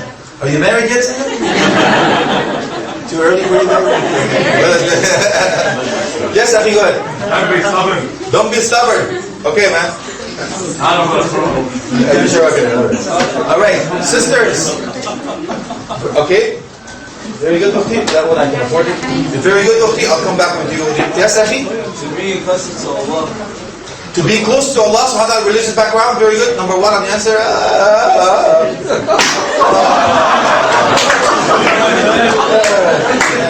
Shocks in my life. Yes, Ukhti, go ahead. Al-Walud al-Wadud, mashallah. Ukhti, here you go. Here you go. Jazakallah khairan. Very good. Al-Walud al-Wadud. Yes, Akhi, go ahead. Family, mashallah, because the environment. Blue for boys, is it good? Hi. Oh, nice catch, man. All right, sisters, yes, Ukhti. Mashallah, very good. Is this good for you, Ukhti? You okay? Here you go, honey. If you want, you can give it to her. Yes, my brother? Lowers her gaze. Lowers her gaze, mashallah, man. Good, mashallah. Yes, Ukhti? Patience, Allahu Akbar. Very good, mashallah. Okay, leave the blue for them. Anyway, it doesn't matter. I'm not prejudiced. It's not a sexual thing. Yes, yes, Akhi? Comes from a good family. Comes from a good family? Okay, you just want the lollipop. It was said before. Come on. Yes, Ukhti. Is there? I'm sorry, these guys are around. Affectionate and compassionate. Very good. So this one goes to that sister, and that one goes to the back sister in the back. Yes, my brother in the back. Haya. Okay, mashallah. It's right in the back, man. Pass it on, man. Pass it on. Pass it on. Forget it. Finders keepers. Very good. Ukhti, any more? Yes. Sorry. Not a wing. Is that an Australian name? Not a wing jump. No complaints. What do you call that? Wing jump? I'm gonna have to write this down. This is Australian lingo. Sorry, I apologize. It was actually the wrong way. Sorry about that. You can go ahead. Okay, somebody hasn't said anything yet. Go ahead. Right on. Virtue chastity. Very good. Okay, a tie break. Mashallah. Okay, fair enough. Okay, there's more. Someone who's got attached to a bus. Right on. Hanana, you're right. Very good. Who hasn't said anything yet? Who hasn't? You haven't said anything yet. It's memorize more Quran. Memorize more Quran, mashallah. Do you memorize Quran, Ahi? Mashallah. Well, just mashallah. Beautiful. Any more of the sister side? Okay, up to you, go ahead. Right on. Very good. Alright, you're good? Okay, it's right here just in case. Go ahead. Yes? Before. Go ahead. What? You haven't said anything? Go ahead, Ahi. Compatibility, my man. Right on. Very good. Okay, that's good, mashallah. Very good. Alhamdulillah, because we're running out of time. I need to get to the other side. Okay, now a tie-break question. You know the rules by now. You raise your hand, you own the question. I won't complete it. You give me the right answer, you and your team win. If you give me the wrong answer, the other team wins by default. Let me think about something. Let's take one.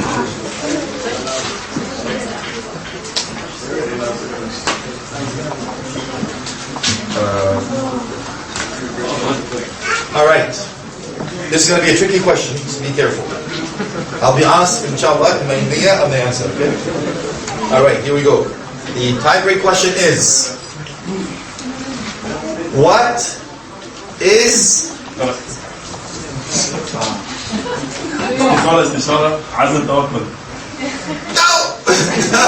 Hey, the sisters win!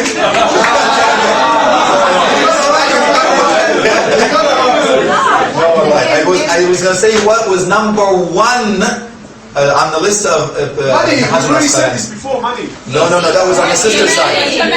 Beauty is right, that's right. So the sisters, I'm sorry man, but I know you had a chance, mashallah, I applaud your commitment and bravery. Now you can beat them up guys, go ahead. Alright, now we'll take a break, inshallah. How much time do you need? 10 minutes? Okay, 10-minute break and we'll come back and take the second segment, inshallah. Jazakumullah khairan, subhanakallah, whatever you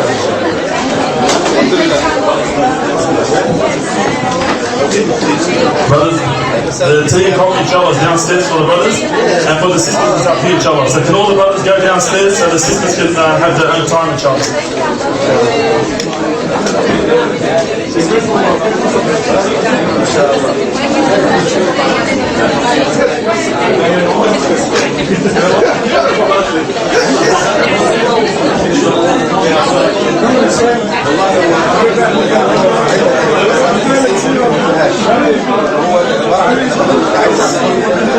Mr. Malas. Naim Malas.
Maybe later on or something.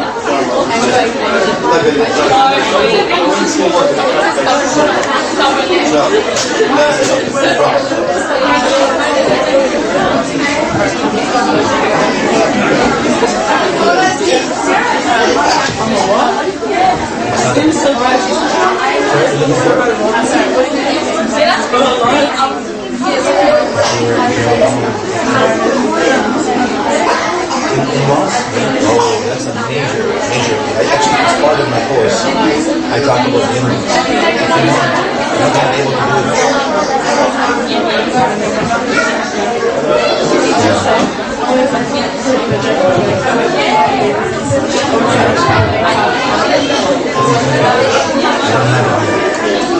But in the end of the course, I'm not able to ask questions. So I don't have any specification. I do have in the course.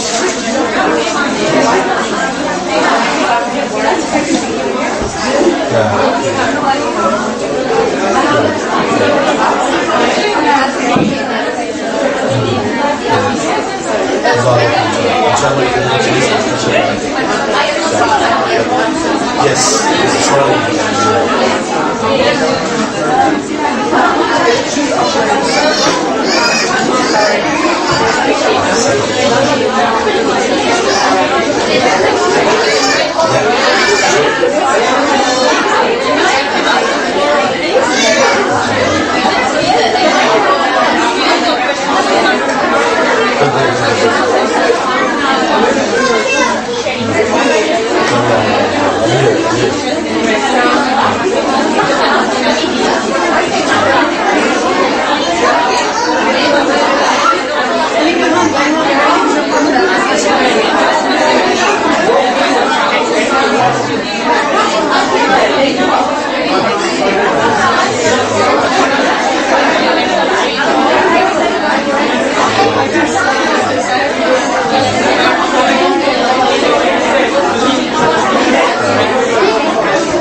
Oh,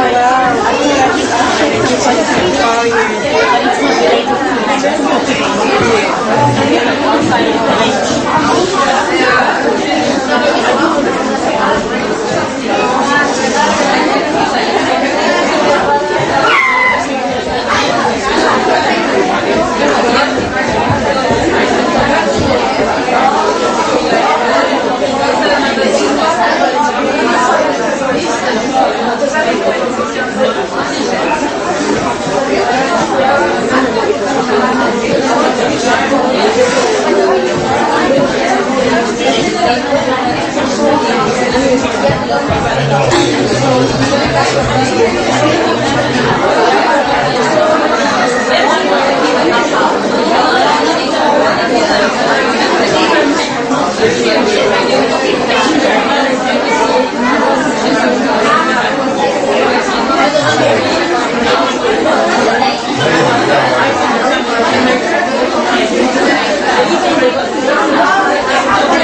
I don't think we can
Question mark?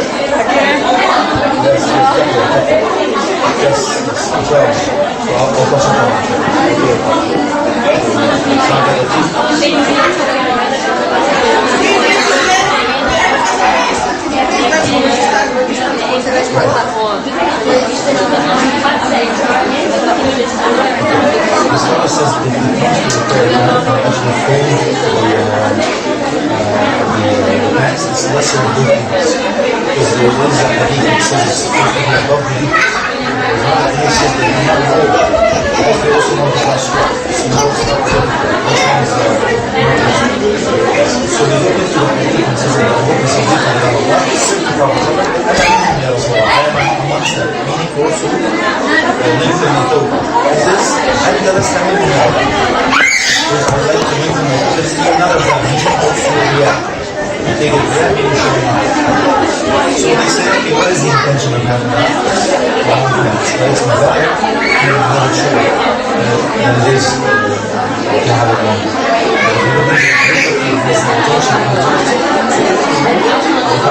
So they say it's a lesser beauty.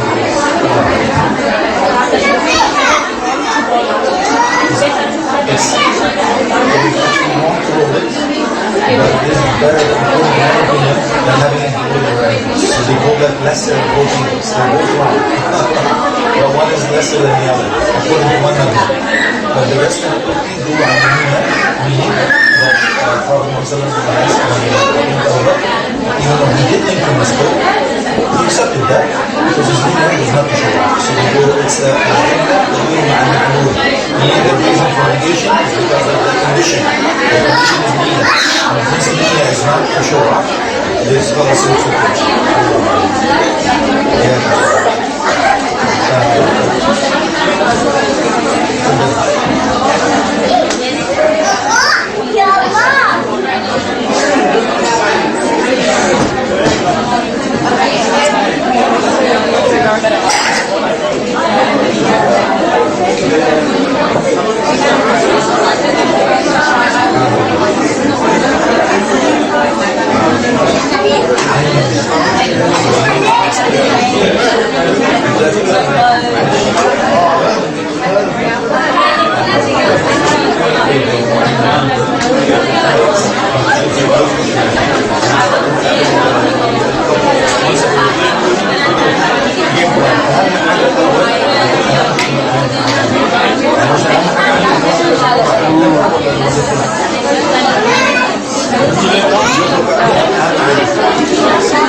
Assalamu alaikum wa rahmatullahi wa barakatuh, my dear brothers and sisters in Islam. Welcome back to the second portion of this, inshallah.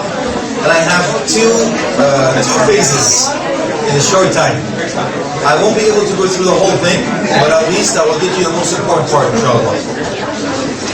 I've received a lot of questions and a lot of comments. Really, if it's not in here, I'm more than happy to take your questions, and hopefully by the end, we'll have an open discussion and questions and answer period, inshallah. But please understand that this is a 2 full day course, 2 full days. Okay? So I'm giving you what I think is, in a nutshell, one of the most important pillars, inshallah, that you need to arm yourself. First, the beginning. The beginning is the most important, as we mentioned, because it's being a proactive approach. You don't have to put out the fires. You have to make sure prevention is better than cure. So that's the reason we talked about the most important part is choosing a spouse. So you don't have to worry about it. You choose right, you have a better plan, inshallah. However, the mistake is if the sister gets married to a brother that has a beard, or the brother gets married to a sister that has a hijab, that's it. They're an angel. Is it true? Impossible. They're a human being, akhi. Not because sister has a hijab, not the brother because there's a beard, that's it. Now they're religious, he can make no mistake, or they have a hill on their head. No, that's not the case. We're human beings just like everybody else. So please understand that deal with them accordingly, inshallah. This second phase is called Roadmap to Happy Beginning. And that's really the promotion. You were single, now you got promoted. You're getting married. I won't be able to go through that. What is the rules of engagement? And what is the, all that stuff. I usually talk about how to handle this period. Going into that wedding ceremony. And then, I will take you to the end of it, forgive me, because I need to cover another phase to understand the difference between the two of you, which I believe is another key for a happy marriage. You have to understand the differences. So I'm going to spend a little more time on this. So I want you to understand. You've been promoted, alhamdulillah, you found your better half, you're getting married. My advice to you in a nutshell, when it comes to the weddings, please don't put your savings, your life saving into the wedding. Because you're going to end up with that shaky start. As we know now that one of the reasons of divorce, and number one, is financial. So if you try to please people, which is impossible by the way, okay? Because I know some of the brothers who usually I deal a lot more with in the other side that they have, what do they have? They have, nikah, ni'mah, they have rukhsati, they have bankruptcy, they have, they have so many, engagements and so many weddings, so many events for the same wedding. They have like 4 at least. Yeah. So much money, the brother is in debt. How could you start your life shaky foundation? So I'm asking you for the sake of Allah, don't try to impress people. Because you will never impress people. They will always tell you, you spend too much money, that's mubadir. You're extravagant. Or you're stingy, man. Gilda, bakhila, Allah. Whatever. So please, Allah. Okay? And please understand that when you go into the wedding factor, you know what happens? Sometimes I go to weddings and it's a miracle. I'll just tell you. I don't know this from Baba Ali, Allah say, okay? So they call this the convertible hijab, right? So I go into the wedding and the sisters are not wearing hijab. They have this shawl, beautiful shawl on their shoulders. And of course, apparently it's a must for us to start our weddings with A'udhu billahi minash shaitan, al-Quran, right? So what happens? The sisters go with that as soon as the hijab. It's a miracle! Allahu Akbar! The sisters became muhajjaba. The power of the Quran, that's amazing! But the brother says, Sadaq Allahu al-Azim, what happened? La hawla wa la quwwata, what happened, man? As apparently you have to wear hijab only for the Quran. I have been to weddings like this, hopefully it's not. I'm just giving you 3 quick, inshallah.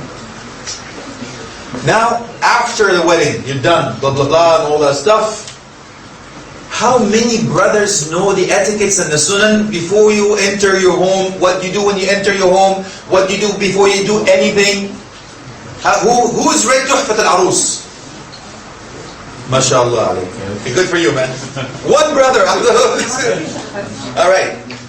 So I'm going to give you quickly, in a nutshell, because I don't really have enough time to go into this. Now, the one thing you want to do, akhi, is when you finish the wedding, please do not carry your wife and no, you don't need to do that. But you need, however, to say the adhkar. Okay? Before you enter your home, you say, Allahumma inni as'aluka khayr al-makhraj, khayr al-mawlid, bismillah wa lahna, bismillah kharajna, wa ala rabbina tawakkalna. It's a dua. Okay, but I'm not going to translate it, nor am I going to tell you to memorize it for now. But what I'm going to ask you to do is look for a small black booklet called Hisn al-Muslim, Fortress of a Muslim. All the ad'iyah and the adhkar and all that stuff is in there. This before you enter your home. Before you enter your home, you're supposed to say this dhikr, this remembrance of Allah subhanahu wa ta'ala. Then when you open the door, you say Bismillah, enter with which foot? Right foot, mashallah. What do you say when you enter? Bismillah, assalamu alaikum. That's Bismillah, this is another, before you enter. Now you're entering, you say Bismillah, assalamu alaikum. Why? Why do you say Bismillah and why do you say assalamu alaikum? Right on, mashallah. First thing you say Bismillah. Jinn says, I can't stay here. Because I can't stay, it says Bismillah. Assalamu alaikum to whom? Right on, the movement. Now, some of you may have nightmares. I really am living around these people. So you say Bismillah, assalamu alaikum. That's the first thing. Right. Now you enter your home. What do you do with the first thing?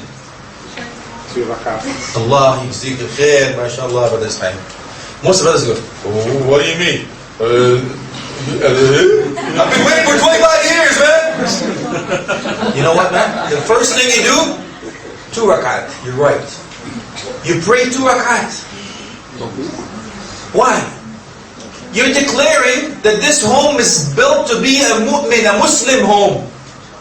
This is, you'll be Abdul Rahman, not Abdul Shaitan. You're declaring that this home is going to be established on what? On the pillars of Islam. You're going to go according to the Quran and Sunnah. This is a Muslim home. So you're going to show that you are thankful to Allah that He gave you this righteous wife. So you're thanking Him, Allah. You start your life with ibadah. 2 rakat. Who leads? You, man, are you thinking? You. Why? You're the man. Because I'm the man. It's qawama, ya akhi. Establishing the qawama, brother. The sister will not go down unless you say Allahu Akbar. The sister will not come up unless you say Sami Allahu liman hamida. Do you understand? Establishing the qawama. Ukhti, before you get to all tired of it's not this poor slave of Allah, ukhti. It's Allah subhanahu wa ta'ala. If you have a problem with that, on judgment day say, I didn't like this rule. You understand? Okay, so let me give you the proof. The proof that Allah subhanahu wa ta'ala will hold him accountable on judgment day for the qawama, not you. You're not off the hook yet. كلكم راع. You are also responsible. But the end is whom? He. Why? Go to Surah Taha. When Allah subhanahu wa ta'ala talked to Adam and Eve, He says, فَأَزَلَّهُمَا الشَّيْطَانِ فَأَخْرَجَهُمَا فَنَزَعَ. All that stuff in the dual tense, right? He was talking to Adam and Eve. But when he held one person accountable, who did he hold accountable? Adam, you're right. Where's the proof? فَعَصَى آدَمُ رَبَّهُ فَغَوَى. That's your proof, Ukhti. Allah subhanahu wa ta'ala held Adam accountable. Not Eve, according to other faith, other ways of life, which we'll not go into. They actually hold Eve accountable. Do you understand? Right. So now, Akhi, this is what you want to do. I don't have enough time to go in all the details. Please forgive me. Now, after this, the 2 rak'at, what do you do? MashaAllah. Oh, that's a season. So my sister, she's got the spirit. May Allah bless you, Akhi. That's your right. But he's like, good? Pray 2 rak'at, man. What else you want, blood? I mean that in a Muslim. Oh my God! No!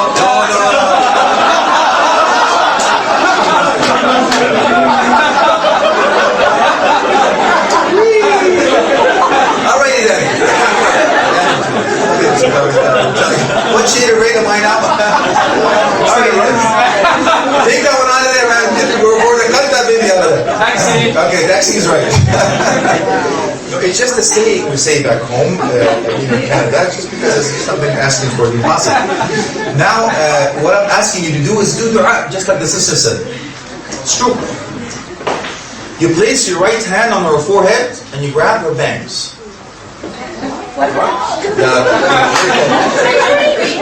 The fringe, excuse me,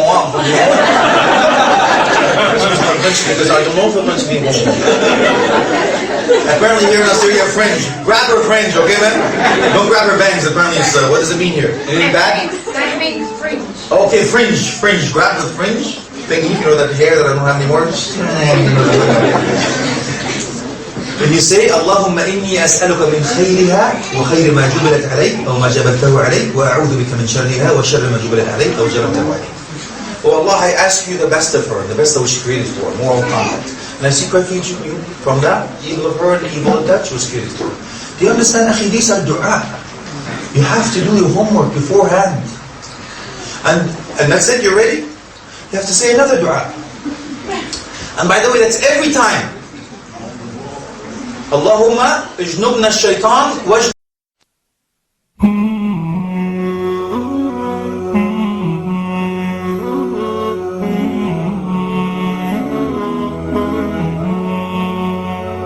Hmm.